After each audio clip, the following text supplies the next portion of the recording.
Rocky beach, Los Angeles, California. সাইকেলটা স্ট্যান্ডে তুলে রেখে ঘরে এসে ঢুকলো রবিন মিলফোর্ড। গোলগাল চেহারা, বাদামি চুল, বেটেখাটো এক আমেরিকান কিশোর। রবিন, এলি? শব্দ শুনে রান্নাঘর থেকে ডাকলেন মিসেস মিলফোর্ড। হ্যাঁ মা, সাড়া দিল রবিন।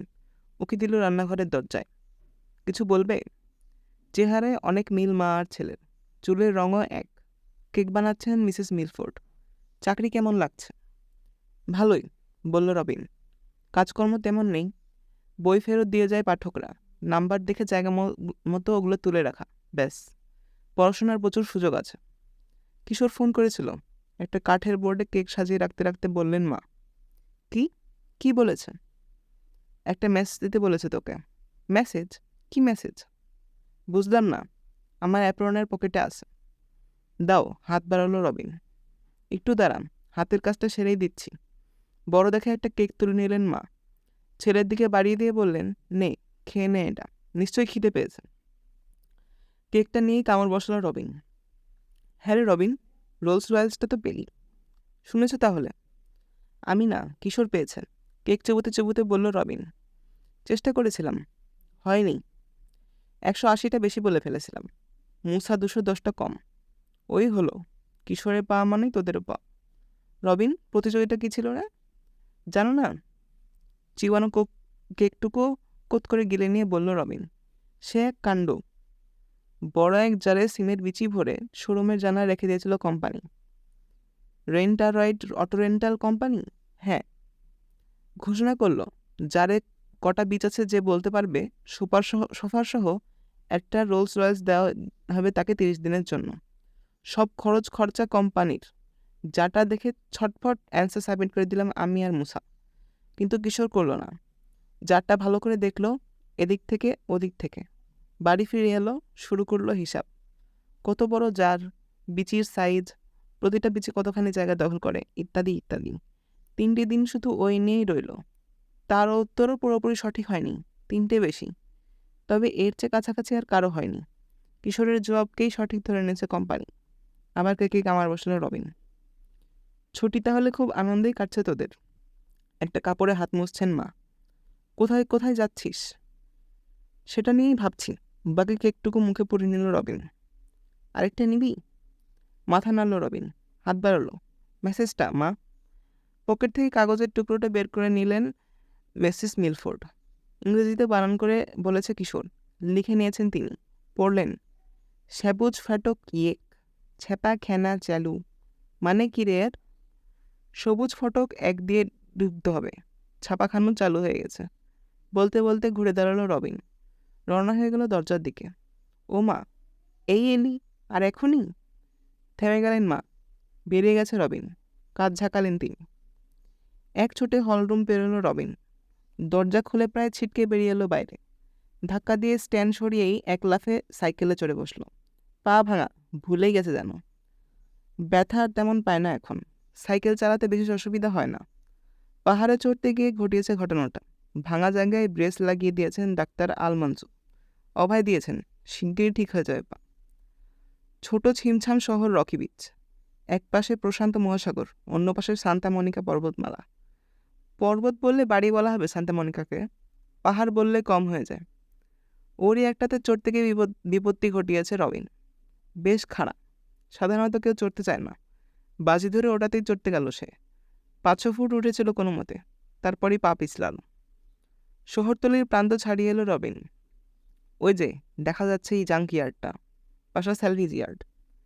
2 ভাই, জাহেদ পাশা ও রাশেদ পাশা, বাঙালি, গড়ে তুলেছেন এই জাঙ্ক ইয়ার্ড। আগে নাম ছিল পাশা বাতিল মালের কারখানা। ইংরেজি অক্ষরে সাইনবোর্ড লেখানো হয়েছিল বাংলা নামের। সঠিক উচ্চারণ কেউই করতে পারত না, খালি বিকৃত উচ্চারণ। রেগে মেগে শেষে নামটা বদলাতে হয়েছেন রাশেদ পাশা, কিশোরের চাচা। এখন রাশেদ পাশা একাই চালান স্যালভেজ ইয়ার্ড। ভাই নেই, ভাবিও নেই। দুজনেই মারা গেছেন এক মোটর দুর্ঘটনায়। হলিউড থেকে ফিরছিলেন রাতের বেলা। পাহাড়ি পথ। কেন যে ব্যালেন্স হারিয়েছিল গাড়িটা জানা যায়নি। নিজের গভীর খাদ্যে পড়ে চুরমার হয়ে গেছিল। কিশোরের বয়স তখন এই বছর 7। অনেক কিছুই পাওয়া যায় পাশা স্যালভেজ ইয়ার্ডে, তবে সবই পুরনো। আলপিন থেকে শুরু করে রেলগাড়ির ভাঙা বগি, চাই কি জাহাজের খোলের টুকরোও আছে। নিলামে কিনে আনেন রাশেদ পাশা। বেশিরভাগই বাতিল জিনিস, তবে মাঝে মাঝে ভালো জিনিসও বেরিয়ে পড়ে। ওগুলো বেশ ভালো দামে বিক্রি হয়। আর বাতিল জিনিসপত্রের অনেকগুলোই সারিয়ে নেওয়া যায়, ওগুলো থেকেও মোটামুটি টাকা আসে। সব মিলিয়ে ভালো লাভ, তবে খাটুনি অনেক। কিশোরদের জন্য পরম লোভনীয় জায়গা, খুঁজলেই বেরিয়ে পড়ে প্রচুর খেলার জিনিস। ইয়ার্ডের আরও কাছে চলে এসেছে রবিন।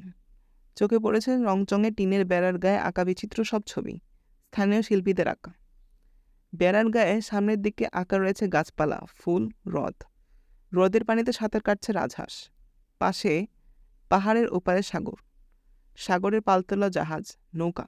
কেমন একটা হাসি হাসি ভাব ছবিগুলোতে। ভারী কিছু নয়। লোহার বিরাট সদর দরজা, পুড়ে ধ্বংস হয়ে গেছিল কোনো প্যালেস। ওখান থেকেই কিনে আনা হয়েছে পাল্লা জোড়া। রং করতেই আবার প্রায় নতুন হয়ে গেছে। ইয়ার্ডের শোভা বাড়াচ্ছে এখন। দরজার কাছে গেল না রবিন, পাশ কাটিয়ে চলে এলো। বেড়ার ধার ধরে এগিয়ে গেল শখানেক গজ। এখানে বেড়ার গায়ে আঁকা নীল সাগর। 2 মাস্তুলের পালতোলা একটা জাহাজ ঝড়ের কবলে পড়েছে। মাথা উঁচু করে দেখছে একটা বড় মাছ। সাইকেল থেকে নামলো রবিন, হ্যান্ডেল ধরে ঠেলে নিয়ে এলো বেড়ার কাছে। হাত বাড়িয়ে মাছের টোক চিপে ধরল। নিঃশব্দে ডালার মতো উঠে গেল বেড়ার গায়ে লেগে থাকা 2টো সবুজ বোর্ড। কয়েকটা গোপন প্রবেশপথের মধ্যে একটা সবুজ ফটক 1। সাইকেল নিয়ে ইয়ার্ডে ঢুকে পড়ল রবিন। আবার নামিয়ে দিল বোর্ড 2টো।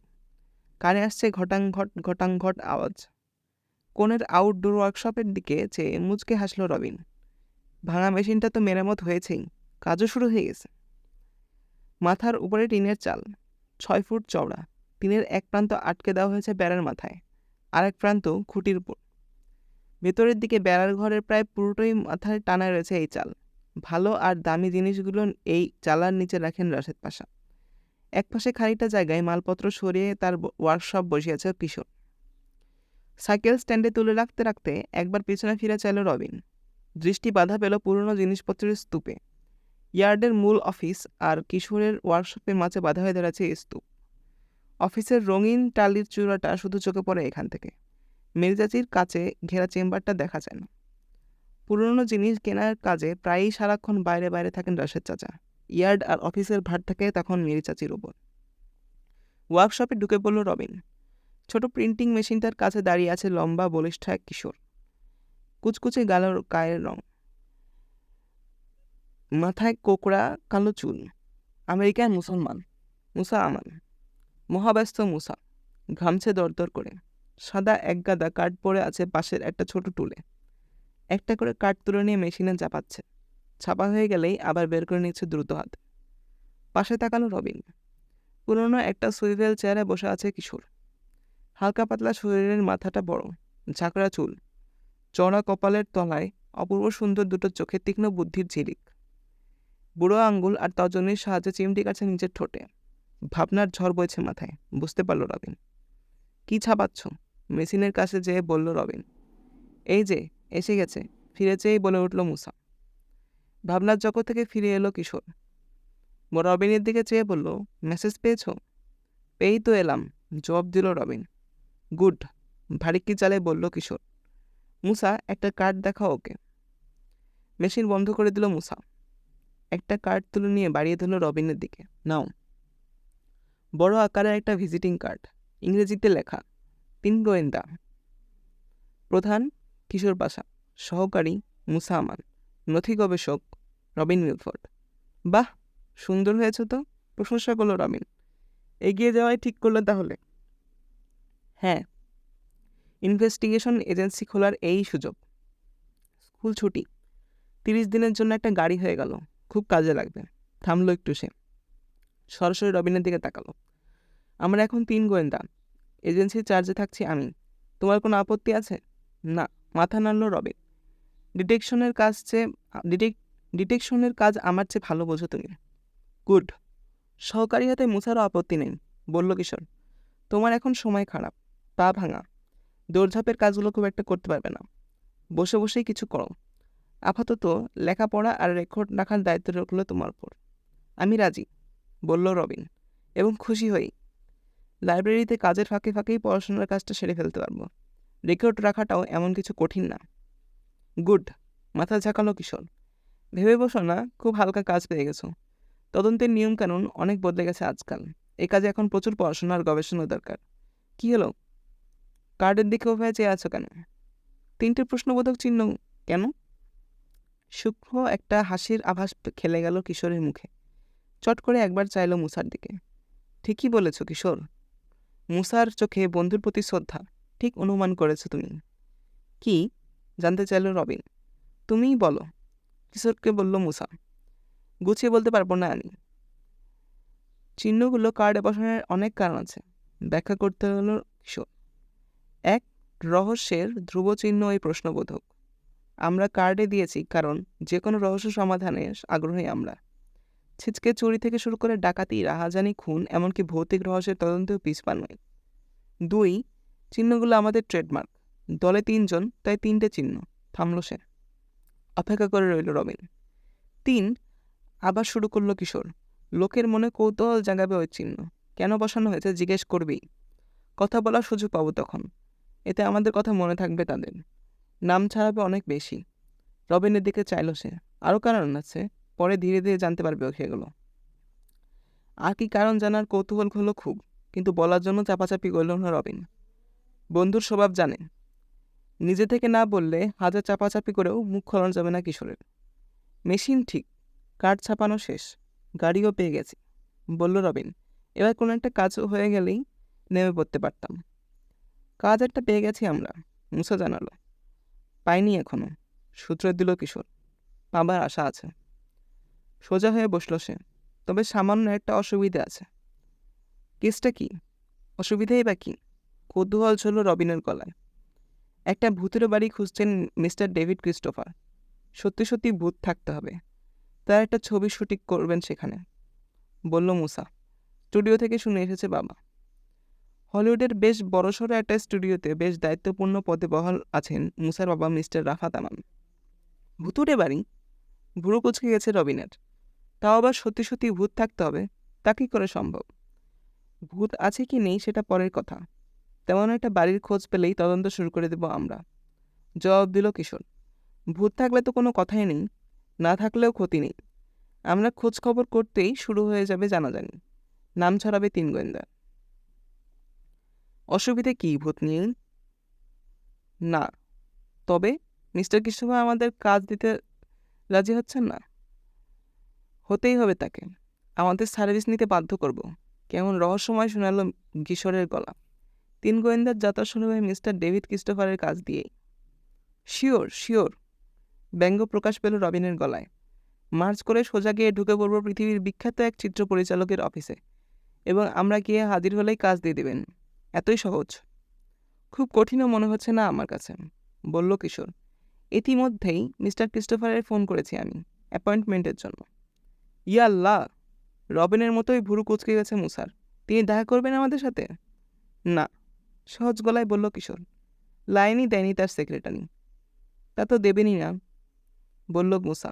শুধু তাই না, শাসিয়েছে তার অফিসের কাছাকাছি গেলেই আমাদের হাজতে পাঠানোর ব্যবস্থা করবে, যোগ করল কিশোর। মেয়েটা কে জানো? Kerry welder. মুরব্বী কেরি, একসঙ্গে বলে উঠল মুসা আর রবিন। মাথা জাগালো কিশোর। ওদের চেয়ে কয়েক গ্রেড ওপরের ছাত্রী কেরি ওয়াইল্ডার। পড়ালেখায় ভালো, সুনাম আছে ভালো মেয়ে বলে। স্কুলে নিচের গ্রেডের ছাত্রছাত্রীদের ক্লাস নেয় মাঝে মধ্যে। মুরব্বিয়ানা ফলানোর লোভটা সামলাতে পারে না, ফলে নাম হয়ে গেছে মুরব্বী কেরি। এবার ছুটিতে তাহলে সেক্রেটারির কাজ নিয়েছে মুরব্বী। চিন্তিত দেখাচ্ছে রবিনকে। মিস্টার ক্রিস্টোফারের সঙ্গে দেখা করবার আশা ছেড়ে দাও। মুরব্বীর অফিস পেরোনোর চেয়ে প্রশান্ত মহাসাগর পাড়ি দেওয়া অনেক সহজ। মূল অসুবিধে এটাই, বলল কিশোর। তবে যে কাজে নামতে যাচ্ছি, বাধার বিপদ আসবেই পদে পদে। ওসবের মোকাবেলা না করতে পারলে নামাই উচিত না। আগামীকাল সকালে রোলস রয়েসে চেপে হলিউডে চলে যাব। দেখা করতেই হবে মিস্টার ক্রিস্টোফারের সাথে। যদি পুলিশে খবর দেয় মুরব্বী, বলল রবিন। আমার ব্যাপারে অবশ্য ভাবছি না। কাল তোমাদের সঙ্গে যেতে পারবো না আমি, লাইব্রেরিতে কাজ আছে। তাহলে আমি আর মুসা যাব, কাল সকাল 10টায়। তার আগেই গাড়ি পাঠাতে ফোন করব কোম্পানিকে। হ্যাঁ, তুমি এক কাজ করো রবিন, বলে একটা কার্ড তুলে নিল কিশোর।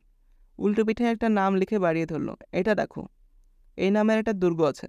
পুরোনো ম্যাগাজিন কিংবা পত্রপত্রিকায় নিশ্চয়ই উল্লেখ থাকবে। এটার ব্যাপারে যত বেশি পারো তথ্য জোগাড় করবে। টেরর ক্যাসল, ফিসফিসিয়ে বলল রবিন। বড় বড় হয়ে গেছে চোখ। নাম শুনেই ঘাবড়ে গেলে? এত ভয় পেলে গোয়েন্দাগিরি করবে কি করে? না না, ঘাবড়ায়নি।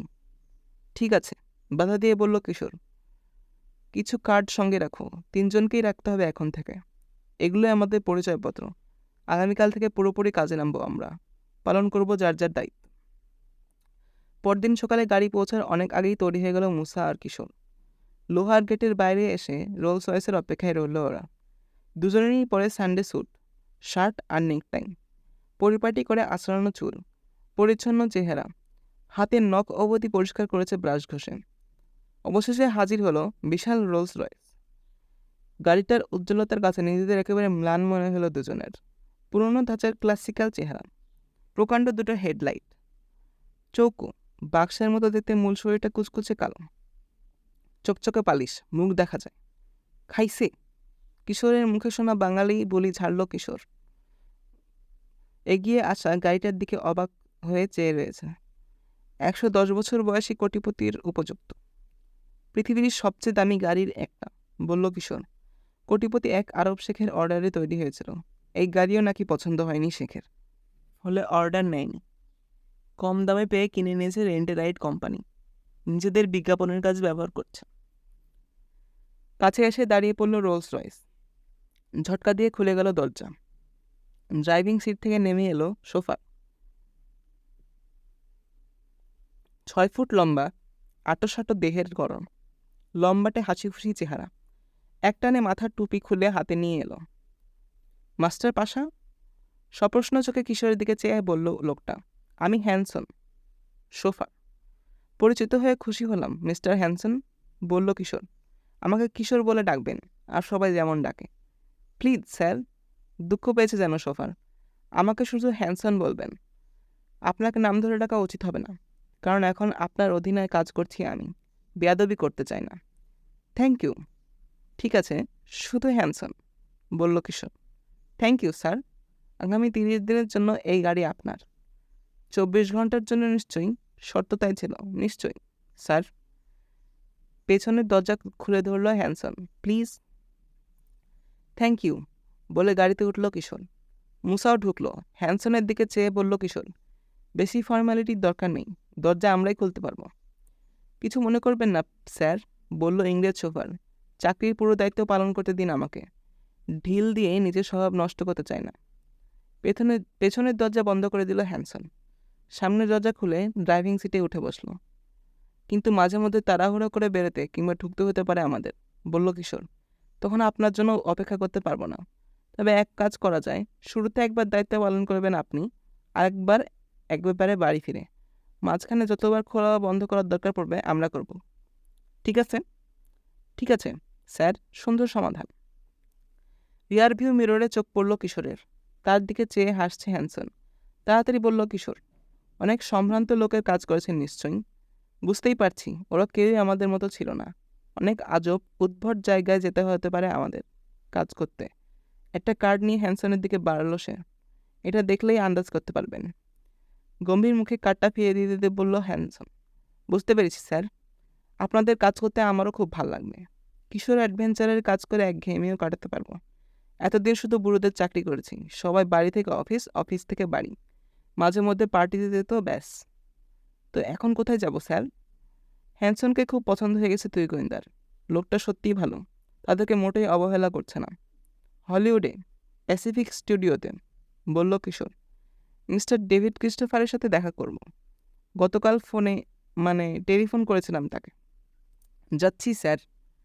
মৃদু গুঞ্জন করে উঠল রোলস রয়েসের দামি ইঞ্জিন, এতই মৃদু যে শোনাই যায় না প্রায়। পাহাড়ি পথ ধরে মসৃণ গতিতে হলিউডের দিকে ছুটল রাজকীয় গাড়ি। সামনে পথের ওপর দৃষ্টি রেখে বলল হ্যানসন, গাড়িতে টেলিফোন আছে, একটা রিফ্রেশমেন্টের কম্পার্টমেন্টও আছে, চাইলে ব্যবহার করতে পারেন। থ্যাংক ইউ, গম্ভীর গলায় বলল কিশোর। এত দামি একটা গাড়িতে চড়ে নিজেকে হোমরা চোমরা গোছের কেউ একজন ভাবতে শুরু করছে ইতিমধ্যেই। সামনের সিটের পেছনে বসানো একটা খোপের ছোট্ট দরজা খুলে ফেললো বোতাম টিপে। বের করে আনলো টেলিফোন রিসিভারটা। এত সুন্দর রিসিভার জীবনে দেখে এসে। সোনালি রং, চকচকে পালিশ, কোনো ডায়াল নেই, একটা বোতাম আছে শুধু। মোবাইল টেলিফোন, জানালো হ্যানসন। বোতামে একবার চাপ দিলেই যোগাযোগ হয়ে যাবে অপারেটরের সাথে। তাকে নাম্বার জানালে লাইন দিয়ে দিবে, খুবই সহজ। রিসিভারটা আবার আগের জায়গায় রেখে দিল কিশোর। আরাম করে হেলান দিয়ে বসলো নরম চামড়া মোড়ানো পুরু গদিতে। দেখতে দেখতে হলিউডে এসে ঢুকলো গাড়ি। ব্যবসা প্রতিষ্ঠানগুলোর ধার দিয়ে চলেছে এখন। গন্তব্যস্থান যতই কাছাকাছি আসছে অস্থির হয়ে উঠছে মুসা। খালি উসখুস করছে। কিশোর, শেষে বলেই ফেললো সে। বুঝতে পারছি না স্টুডিওর গেট পেরোবো কী করে। আমাদেরকে কিছুতেই ঢুকতে দেবে না দারোয়ান। ওই গেটই পেরোতে পারবো না আমরা। উপায় একটা ভেবে রেখেছি, বলল কিশোর। কাজে লাগলেই হয়। এই যে এসে গেছি। উঁচু বিশাল এক দেয়ালের ধার দিয়ে এগিয়ে চলেছে গাড়ি। বড় বড় দুটো ব্লক পেরিয়ে এলো সামনের দেয়ালের গায়ে বিরাট লোহার দরজা। গেটের কপালে বড় বড় করে লেখা প্যাসিফিক স্টুডিও। দরজার সামনে এসে দাঁড়ালো গাড়ি। বন্ধ পাল্লা। হর্নের আওয়াজ শুনে পাল্লার একদিকে ছোট একটা গর্তের সামনে ঢাকনা সরে এলো। উকি দিল এক গোমড়া মুখ। কোথায় যাবেন? জানালা দিয়ে মুখ বের করলো Hanson. Mister David Christopher. Pass আছে? পাসের দরকার নাই, টেলিফোন করেই এসেছি। মিছে কথা বলেনি হ্যানসন। ঠিকই টেলিফোন করেছিল কিশোর। মিস্টার ক্রিস্টোফারকে লাইন দেওয়া হয়নি, সেটা তার দোষ না। ও, অনিশ্চিতভাবে মাথা চুলকাচ্ছে দারোয়ান। ঠিক এই সময় পেছনের এক সাইড উন্ডক খুলে গেল। বেরিয়ে এলো কিশোরের মুখ। এই যে ভাই, কি হয়েছে, দেরি কেন? দারোয়ানের দিকে চোখ মুসার। কিশোরের কথা কানে দিতেই চমকে উঠল। কেমন ঘরে গলা, কথায় খাঁটি ব্রিটিশ টান। ফিরে চাইল। ইয়া আল্লাহ! প্রায় চেঁচিয়ে উঠল সে। এখন কিশোরকে দেখছে। ঝুলে পড়েছে নিচের ঠোঁট, মাড়ি বেরিয়ে পড়েছে, মাথা সামান্য পেছনে হেলানো, নাকের উপর দিয়ে চেয়ে আছে। বিচ্ছিরি। মিস্টার ডেভিড ক্রিস্টোফারের কিশোর সংস্করণ, কোনো খুঁত নেই। একসময় টিভিতে অভিনয় করে প্রচুর নাম কামিয়েছে কিশোর। এনজোয়ালে তখন ছিল না মুসা। কিশোরে সেসব অভিনয় দেখেনি। তবে আজ বুঝতে পারল লোকে কেন কিশোর পাশার নাম রেখেছে নকল পাশা। হাঁ করে কিশোরের দিকে চেয়ে আছে দারোয়ান। রা নেই মুখে। ঠিক আছে, নাকের উপর দিয়ে দারোয়ানের মাথা থেকে পা পর্যন্ত নজরে বলল একবার কিশোর। মিস্টার ক্রিস্টোফারের অনুকরণে। সন্দেহ থাকলে ফোন করছি আমি চাচাকে। সোনালি রিসিভারটা বের করে আনলো কিশোর। কানে ঠেকালো। বোতাম টিপে দিয়ে নিচু গলায় নাম্বার চাইল।